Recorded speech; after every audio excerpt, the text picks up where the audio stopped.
Hello, I'm back with a video about workshop facilitation and what I learned in 5 years of hosting creative workshops to guide you through hosting your first workshop. And in this video, I want to talk about things that I wish someone had told me before I started facilitating. There are some unexpected challenges that I faced in the beginning, especially considering marketing. I don't have a background in marketing. I had no idea what I was doing with how to advertise, where to start. Do I need to have like 1,000 followers on Instagram? It was really hard in the beginning. Another unexpected challenge would be the locations.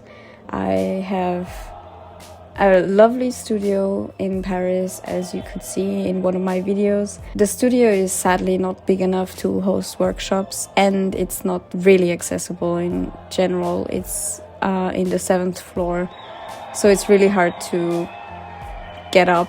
So yeah, the locations were a challenge in the beginning and still are, because I don't have my own location, so I do have to ask cafes and public spaces whenever it's cold outside to host me. I had to give myself a little bit of a push to ask and to shout out to people and just ask if they have a space or if they know someone, or then if they do, how much it would cost, etc.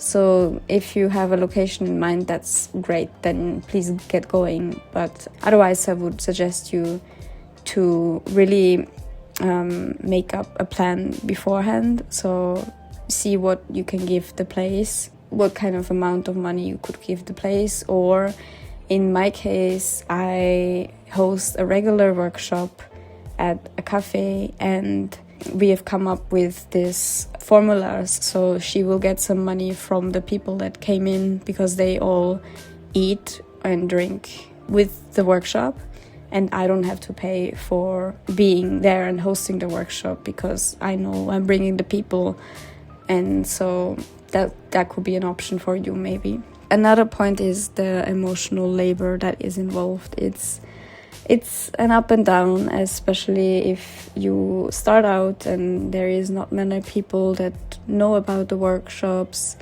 You have to shout into the void, sometimes host workshops where you're not sure until the day that even if someone would show up. That's a lot of uncertainty, and I think it really can strain you. I did cry many times.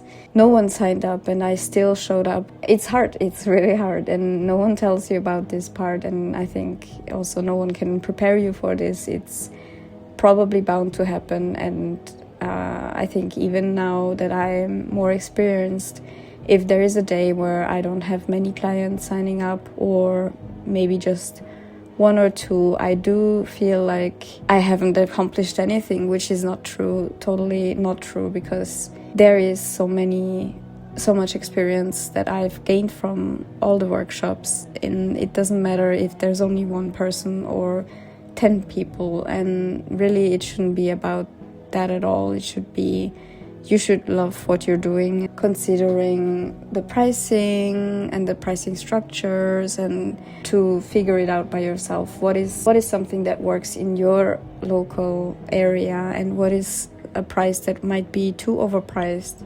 Or also think of your target audience. Can they afford €60 workshop, or would you rather give them something that's a little bit more affordable? So really, like, these are some things that you have to figure out, and I've prepared something for you to go through all these points that we're talking about today, so that you don't feel super unprepared or scared to start your own workshop. I do still want to mention these points because I think it's important to know that it's not all gonna be super easy and positive and only good vibes. It's a hard job. And if you know what happened to other people, then maybe you feel maybe a bit more prepared. Another point that I want to make is group dynamics, and that can be very hard to navigate sometimes. It was more when I had to work with kids, because kids are more not nice to each other sometimes. They do like to bully each other, and there was a case where I did actually have to take a kid out of my workshop because she was like physically attacking the other kids. If you're dealing with adults, there should be not such a big deal with that. There is still vibes that might feel off. There could be people that are nagging each other. There could be fights even coming up. From my point of view, it's good to maybe pull the people aside and talk with them. To read up on group dynamics before, because if you have never hosted anything, if you've never guided a group, it can be really overwhelming to have to deal with 10 people at once and having to guide them. So one thing that I also didn't have in mind before starting the facilitating workshops is that it's tied to a lot of personal growth. I was always really a shy person, an introverted person, and I mean I still am, but I can see that I'm more comfortable in a group now. I am clearly more comfortable talking because now I'm recording this, and I know 10 years ago I could have never imagined.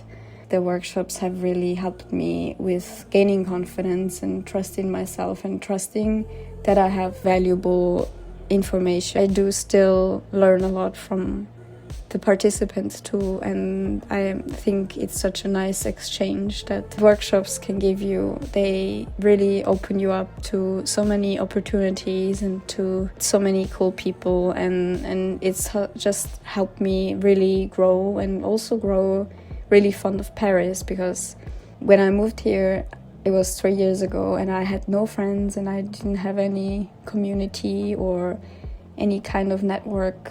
And so I think it really helped me to feel a sense of belonging and a community that I can count on, and also that can count on me. And I think that's something that you really need wherever you live, because we are social creatures, even if you're introverted or if you're extroverted, then for sure. But I think it's something that is so healing to be in a group. If you are like me and you think that you're too introverted to guide a group, please think again. That might be something that you're really good at. Give it a try and let me know what you want your first workshop to be about. And what I want to share with you next time is why some people resist creative exercises, why some people don't even want to try. And so it's about compliance in the next video. Thank you so much.